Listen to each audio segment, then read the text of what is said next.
اعوذ باللہ من الشیطان الرجیم، بسم اللہ الرحمن الرحیم، رب اشرح لی صدری ویسر لی امری واحلل عقدۃ من لسانی یفقہوا قولی۔ سورہ بقرہ آیت نمبر 236۔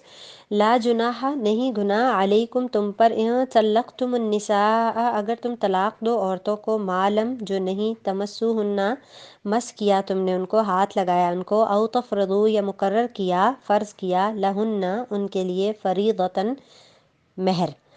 ومتعوہن اور فائدہ دو ان کو، علی الموسع اوپر وسعت والے کے اوپر، خوشحال کے، قدرہ اس کی قدرت کے مطابق، اس کی حیثیت کے مطابق، وعلی المقتر اور اوپر تنگ دست کے، قدرہ اس کی حیثیت کے مطابق، متعم بالمعروف فائدہ دینا ہے دستور کے مطابق، معروف طریقے سے، حقا حق ہے، علی المحسنین محسنین پر، نیکوکاروں پر یہ لازم ہے۔ وَإِن طَلَّقْتُمُوهُنَّ اور اگر تم ان کو طلاق دو، من قبلی اس سے قبل، ان تمسوہن کہ تم ان کو ہاتھ لگاؤ، مس کرو، وقد فرضتم اور تحقیق تم فرض کر چکے تھے، مقرر کر چکے تھے، لہن ان کے لیے، فریضۃ مہر، فنصف تو نصف، ما فرضتم جو تم نے مقرر کیا تھا، الا سوائے اس کے، ان یعفونا کہ وہ عورتیں معاف کر دیں، او یعفو الذی یا معاف کر دے وہ جو، بیدہ جس کے ہاتھ میں، عقدۃ النکاح نکاح کی گرہ ہے، وَأَن تَعْفُوا اور یہ کہ تم معاف کر دو، اقرب زیادہ قریب ہے، للتقوی تقوی کے، ولا اور نہ، تنسوا الفضل تم بھولو، نسیان سے نا، الفضل فضل یعنی احسان کرنا، بینکم آپس میں، ان اللہ بے شک اللہ تعالیٰ، بما ساتھ جو، تعملون تم عمل کرتے ہو، بصیر دیکھنے والا ہے۔ تو آیت نمبر 236 میں کہا گیا اگر تم عورتوں کو بغیر ہاتھ لگائے اور بغیر مہر مقرر کیے طلاق دے دو تو بھی تم پر کوئی گناہ نہیں، ہاں انہیں کچھ نہ کچھ فائدہ دو، خوشحال اپنے انداز سے اور تنگ دست اپنی طاقت کے مطابق، دستور کے مطابق اچھا فائدہ دے، بھلائی کرنے والوں پر یہ لازم ہے۔ اب یہاں اس عورت کے بارے میں حکم دیا جا رہا ہے کہ نکاح کے وقت اس کا مہر مقرر نہیں ہوا تھا اور رخصتی یا تعلق سے پہلے اس کو طلاق بھی ہو گئی، تو اسے بھی کچھ نہ کچھ فائدہ دے کر رخصت کرو، یعنی اس طرح رشتہ جوڑنے کے بعد توڑ دینے سے بہرحال عورت کا کچھ نہ کچھ نقصان تو ہوتا ہے، تو اللہ تعالیٰ نے حکم دیا کہ حسب طاقت اس کی تلافی کرنے کی کوشش کرو۔ یہاں مہر کو فریضہ کہا گیا ہے، اس سے اس کی اہمیت کا اندازہ بھی ہوتا ہے، اور یہ فائدہ، یہ جو متع طلاق ہے، ہر شخص کی طاقت کے مطابق ہے، خوشحال اپنی حیثیت کے مطابق اور تنگ دست اپنی طاقت کے مطابق دے گا،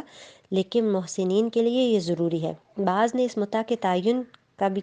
تعین بھی کیا ہے، لیکن شریعت میں کوئی تعین نہیں ہے، ہر ایک کو اپنی طاقت کے مطابق دینے کا اختیار ہے، اور اس میں بہت سی حکمتیں ہیں، جیسے جو تلخی اور کشیدگی طلاق کے موقع پر ہوتی ہے، اگر اس طرح احسان کیا جائے، عورت کی دلجوئی کی کوشش کی جائے، تو مستقبل میں جو دشمنیاں ہو سکتی ہیں اس طلاق کے نتیجے میں، اس کا سدباب ہو سکتا ہے معاشرے میں۔ ہمارے معاشرے میں تو اس احسان اور سلوک کے بجائے طلاق یافتہ عورتوں کو برے طریقے سے رخصت کیا جاتا ہے، پھر دو خاندانوں کے تعلقات آپس میں ہمیشہ کے لیے خراب ہو جاتے ہیں۔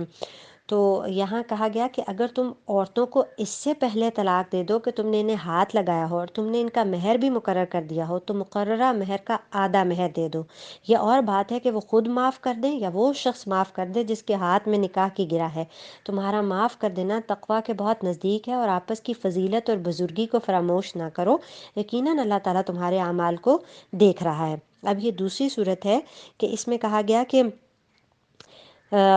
رخصتی یا تعلق سے پہلے طلاق دے دی اور حق مہر بھی مقرر تھا، تو اس صورت میں خامند کے لیے ضروری ہے کہ نصف مہر ادا کرے، الا یہ کہ وہ عورت اپنا حق مہر معاف کر دے، یا وہ معاف کر دے